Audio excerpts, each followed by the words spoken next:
DC generator का विद्युत वाहक बल समीकरण क्या है? तो डीसी जनरेटर के अंदर जो भाग रोटेट करता है, घूर्णन करता है, वो कौन सा भाग होता है आपका? आर्मेचर। तो देखो आर्मेचर भाग ये है, इस आर्मेचर भाग पर ये वाला भाग जो होता है, इस पर क्या पैदा होता है? इंड्यूस्ड ईएमएफ, प्रेरित विद्युत वाहक पैदा होता है। वो कितना है, कितनी वैल्यू रखता है, उसे ज्ञात करने के लिए, उसे पता करने के लिए एक समीकरण का उपयोग लिया जाता है, एक इक्वेशन का यूज लिया जाता है। उसे क्या कहा जाता है? डीसी जनरेटर का विद्युत वाहक बल समीकरण। इस समीकरण से मुझे यह पता चलेगा कि इसमें कितनी वोल्टेज पैदा हो रही है। इस समीकरण से यह पता चलेगा कि इसके अंदर गति कितनी है। इस समीकरण से यह पता चलेगा कि इसके अंदर कितने आर्मेचर चालक उपस्थित हैं। इस समीकरण से यह पता चलेगा कि इसमें वाइंडिंग कौन सी कर रखी है।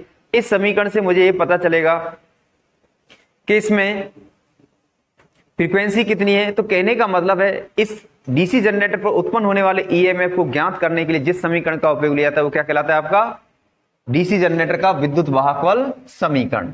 ठीक है ना? इस विद्युत वाहक बल समीकरण जो होता है, यह आप लोगों का बोल सकते हैं हम लोग अपना मात्रक इकाई क्या रखता है? वोल्ट रखता है। ठीक है, तो देखो डीसी जनरेटर का विद्युत वाहक बल। और मुझे कोई बताएगा कि इस घूमने वाले भाग में उत्पन्न होने वाला ईएमएफ, इलेक्ट्रोमोटिव फोर्स जो होता है, वो किस प्रकार के नेचर का होता है? तो गतिज का होता है। गतिज विद्युत वाहक बल क्या होता है? Dynamically induced EMF. ठीक है ना? इसमें उत्पन्न होने वाला विद्युत वाहक बल कौन सा होता है? गतिज विद्युत वाहक बल होता है। तो अब इसके फॉर्मूला देखते हैं या समीकरण देखते हैं। सबसे पहले कैसे लिखेंगे? ऐसा समीकरण जो डीसी जनरेटर के आर्मेचर भाग पर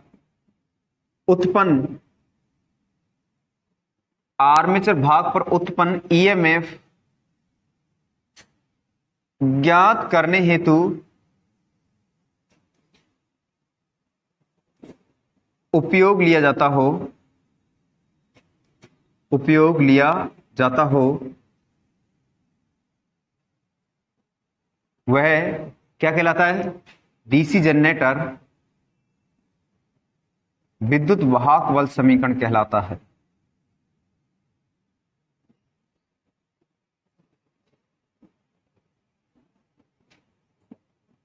तो आपका जो डीसी जनरेटर के अंदर रोटेटिंग पार्ट जो होता है, वो कौन सा होता है आपका? आर्मेचर। उसका नाम क्या है? आर्मेचर।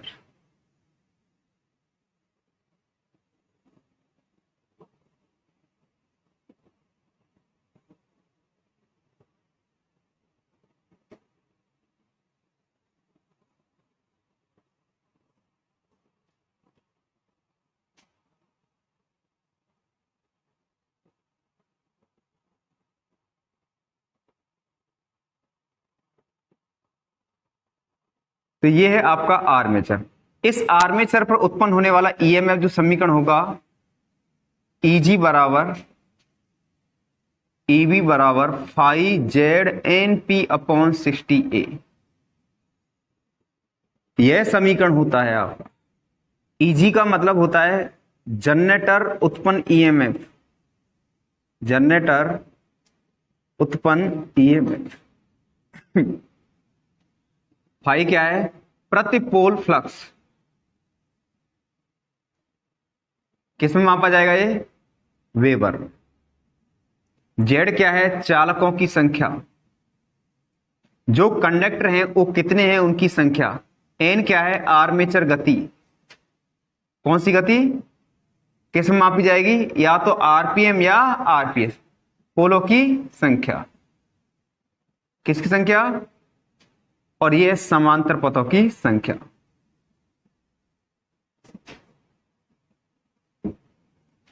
तो पहले यहां तक उतारे सभी आपको।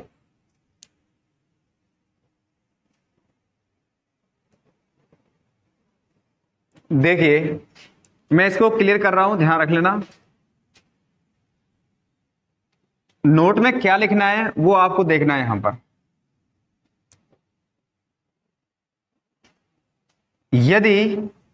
यदि डीसी जनरेटर के आर्मेचर भाग पर, यदि डीसी जनरेटर के आर्मेचर भाग पर लेप वाइंडिंग है तो विद्युत वाहक बल समीकरण होगा। क्या होगा? विद्युत वाहक बल समीकरण होगा। अब बताओ लेप क्या कहती है? लेप वाइंडिंग क्या कहती है? ए बराबर पी, इसलिए E बराबर phi Z N P upon 60A, ये फॉर्मूला हुआ करता था। तो P की जगह ए रख दूं मैं, और रख दूं फाई जेड एन पी की जगह क्या रख दिया मैंने? ए बटे 60A, ए से कट गया तो क्या आया? Phi Z N upon 60। ये फॉर्मूला बना। नहीं समझ में? यदि डीसी जनरेटर के आर्मेचर भाग पर लेप बाइंडिंग है तो विद्युत वाहक बल समीकरण होगा। लेप बाइंडिंग के लिए क्या हुआ करता था? ए बराबर पी। तो जहां पी है वहां पी के बराबर पी है तो वहां ए रख सकता हूं मैं, तो ए से ए कट जाएगा। क्या स्थिति बनेगी? ये कौन सी दे रखी हो? अगर यहां पर तो आपकी वेव बाइंडिंग, आर्मेचर पर वेव बाइंडिंग हो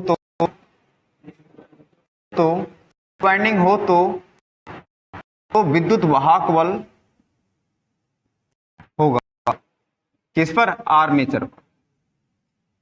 Eg बराबर, अब बाइंडिंग ए बराबर 2 नहीं तो Eg बराबर phi Z N P upon 60A, तो phi Z N upon 60 into 2 बराबर phi Z N P upon 100।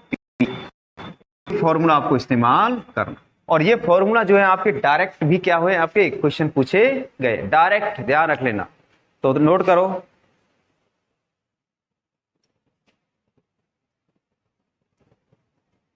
लिखो एक प्रॉब्लम लिखो इस पर। किसी लेप बाउंड 8 पोल वाले, किसी लेप बाउंड 8 पोल वाले, किसी लेप बाउंड 8 पोल वाले आर्मेचर में 800 चालक हैं। किसी लेप बाउंड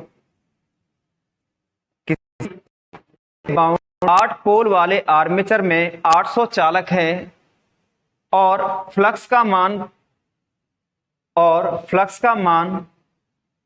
15 मिली वेबर है, और फ्लक्स का मान 15 मिली वेबर है, 15 मिली वेबर है।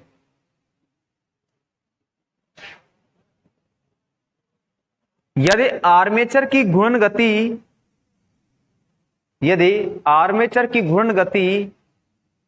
1500 आरपीएम हो, यदि आर्मेचर की घूर्णन गति 1500 आरपीएम हो तो आर्मेचर में उत्पन्न ईएमएफ कितना होगा? तो आर्मेचर में उत्पन्न ईएमएफ कितना होगा? आर्मेचर में उत्पन्न ईएमएफ कितना होगा?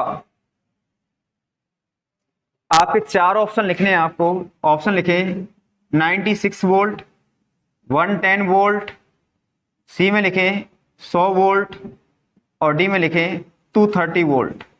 4 विकल्प हैं आपके पास में। करें क्वेश्चन को।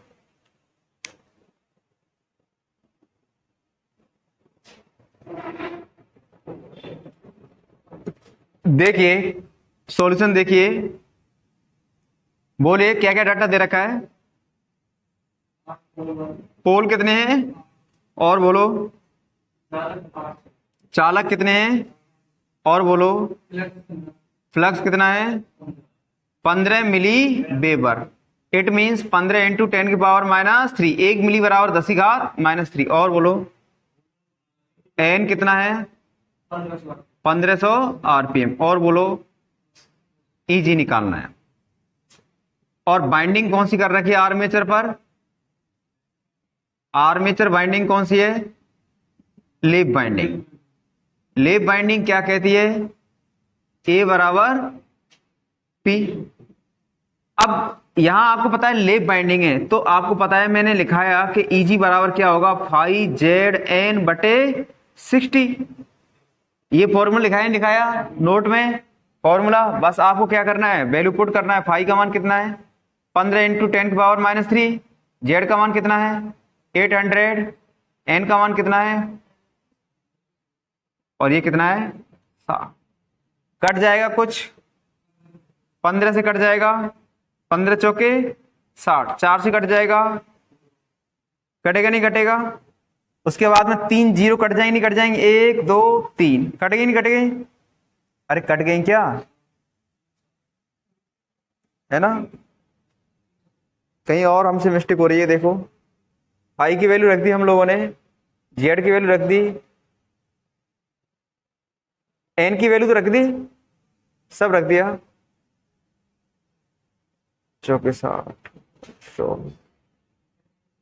30 आ रहा है क्या, 300 है, 300 वोल्ट। आंसर विकल्प में है क्या 300 वोल्ट?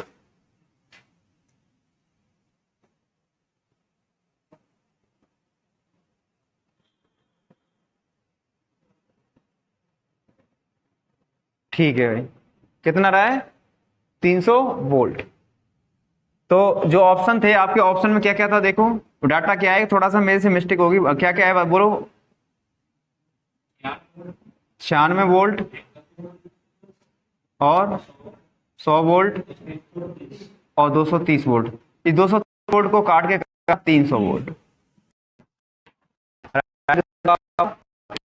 इसमें क्या है कि कुछ है ना, था, लेकिन कितना हो गया यहाँ पर, 1000। बस अंत इतना आ गया।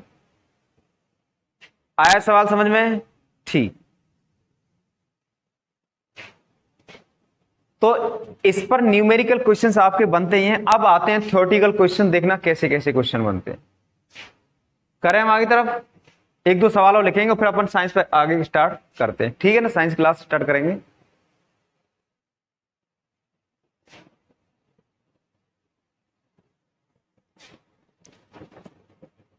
करें आगे तरफ, ठीक। आपकी बुक के अंदर ऐसे जो क्वेश्चंस हैं जो मैंने आपको बताया बुक, तो उस क्वेश्चन वहां से क्या करना है आपको, निकालने है ना।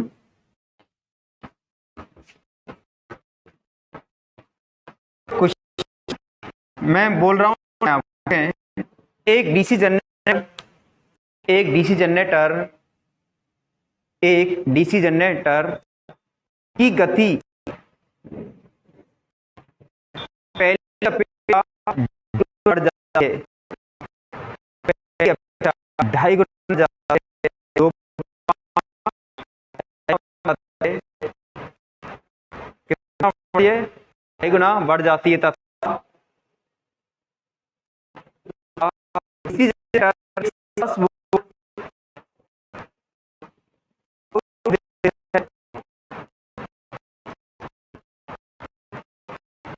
तो कितने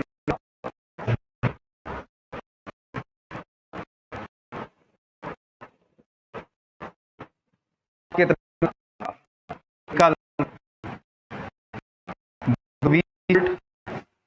404 वोल्ट सी, तो 3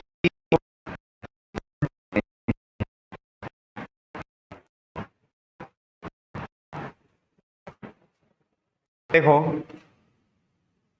क्या ये आप सबने पढ़ा? अब यहां कांस्टेंट कौन कौन सी चीजें, फाई है, जेड है, पी है और 60/8। देखो Eg बराबर phi Z P upon 60 formula था। अब इसके अंदर फाई जेड है और पी है 68, कैसा कांस्टेंट रहेगा, स्थिरांक का। तो बताइए क्या इसके प्रोपोर्शनल ये नहीं बच जाए, मतलब है ईएमएफ और ये है 4। को इस तरीके लिख सकते हैं, Eg बराबर N1/N। ठीक है। अब पहले जो वोल्ट था 110 वोल्ट, आपका पता नहीं, चाल मान चलो n1 थी, अब पहली की अपेक्षा कितनी हो गई, 2.5 गुना, n1 से n1 के, और Eg2 बराबर 110 इंटू 2.5, तो कितना हो जाएगा यहां पर 11 गुणा 25 करके देखो कितना आ रहा है।